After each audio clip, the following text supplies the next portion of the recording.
jaaraama Seex Ahmed Tijaan. ñetti jigéen seen jeexit mooy wéy ci biir jigéen ñi ila yawmi liqa.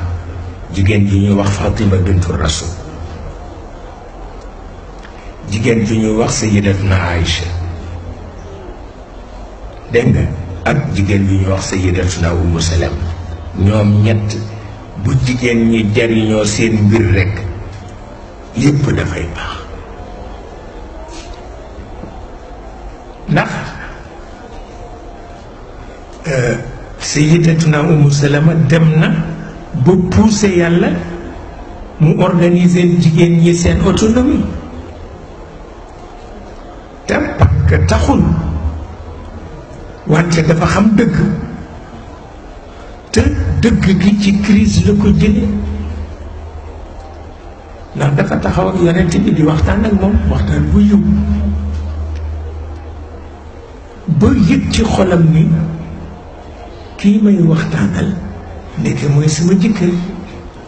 waaw mbégare googu mënatu ko supporter te bu jëkk daan na waxtaan ak moom waaye loolu mësu ko dikkal.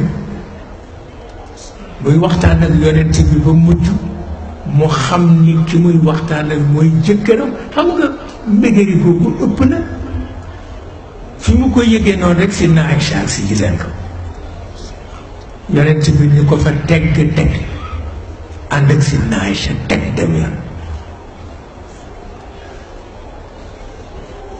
seetal loolu xam nga bu doon doomu Sénégal daf koy dab ak yéen maa la ko wax. xaañ ko daf koy xaañ. moom defu ko mukk dafa dem rek tëju ci léelam. waaw di xalaat ba gis ni ndeke polygamie aada la, aada jura tax la waaye aada la du xaqiqa mukk. couple rekk mooy xaqiqa.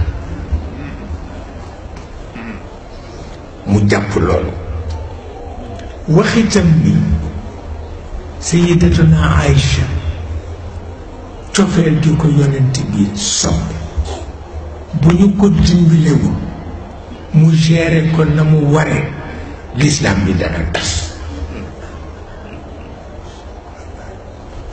te kenn mënu ko cee dimbali lu dul jigéen ñi moom parce que am na xarit yu góor ñaar la ci am yonent bi ak papa mais ñooñu mënuñu ko dimbale pour mu gérer cofeelu yonent bi ci moom.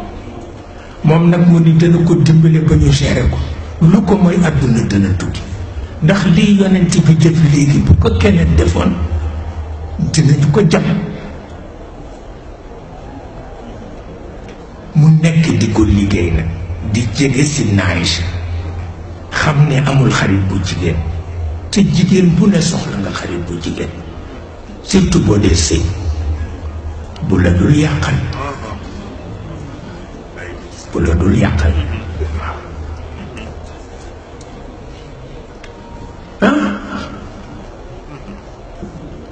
ba mu demee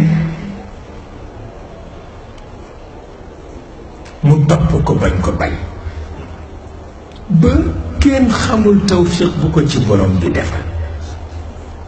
mujj na Sayyidatuna Aïcha lu mu bëgg a wax Sayyidatuna Umu Salama la koy wax.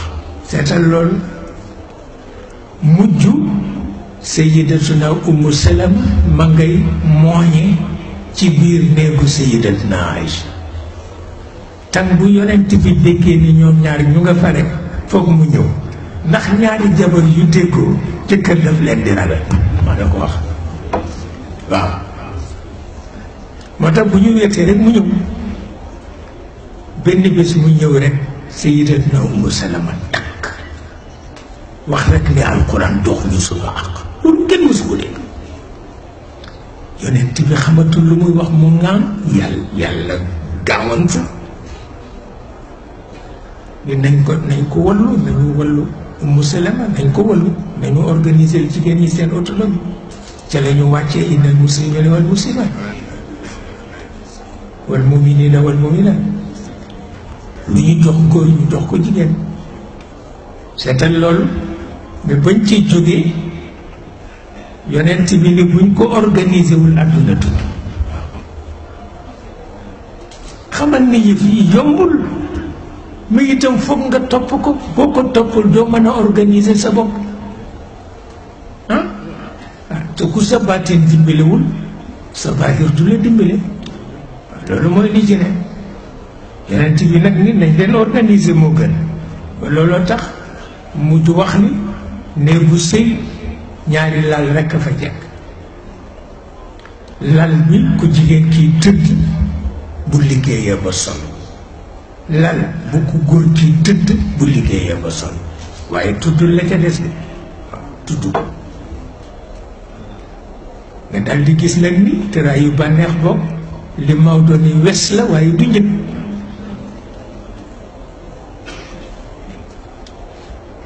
tëraay yu wes la waaye du njëkk waaw am na ñoo xam ne defe nañ ni mu ñuy takk jabar rek pour tëraay yu bànneex a tax te du njëkk mukk xam nga duy njëkk góor ak jigéen ànd ñaari at kenn ku ne yëg ci boppam nit jikkoom rek defaru kooku mooy njëkk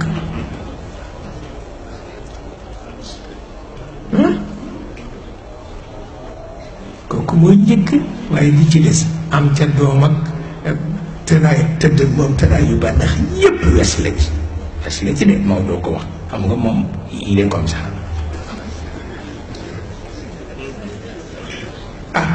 caaxaan baaxul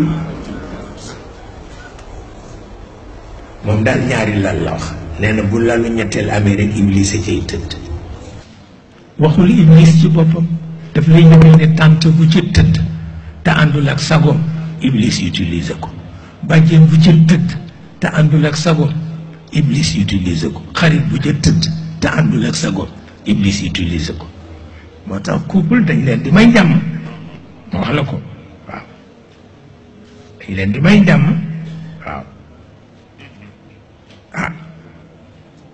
njëgg mooy jikko yi jigéen ak góor bu ñu àndee ci néeg war na bu ñu amee ñaari at kenn ku ne sant morom ni ko sama jikko yéwén na ngir yow waaw waaye am na ñoo xam ne xamuñu loolu